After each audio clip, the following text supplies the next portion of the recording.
సామర్లకోటలో ఉన్న భీమేశ్వర స్వామి టెంపుల్ ఎంతమందికి తెలుసు? Hello guys!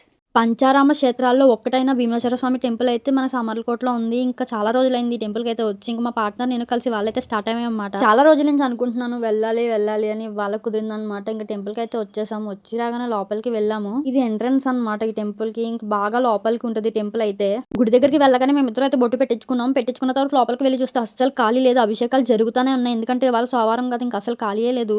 ఇక్కడ అభిషేకం చేస్తానన్న వాళ్ళకైతే బిందెలిస్తున్నారు. సో, మేమిద్దరం కూడా తీసుకొని వాళ్ళనడిగి అభిషేకం చేశామనమాట.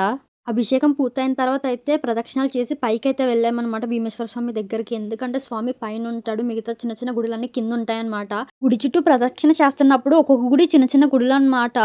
భైరకాల స్వామి గుడి చాలా గుడులున్నాయి. ఇదైతే కోనేరు.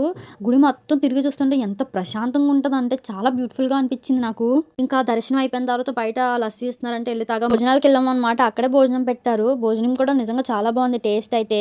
తినేసిన తర్వాత ఇక్కడ కౌంటర్ ప్రసాదం దగ్గర అయితే లడ్డూలు ప్రసాదం తీసుకొని అయితే ఇంటికి బయలుదేరాము. ఇప్పటి వరకు ఈ గుడిని విజిట్ చేయని వాళ్ళుంటే ఒక్కసారైనా ఎళ్లి ట్రై చేయండి. చాలా బాగుంటుంది ఈ గుడి అయితే నిజంగా. కలుద్దాం. ఉంటా.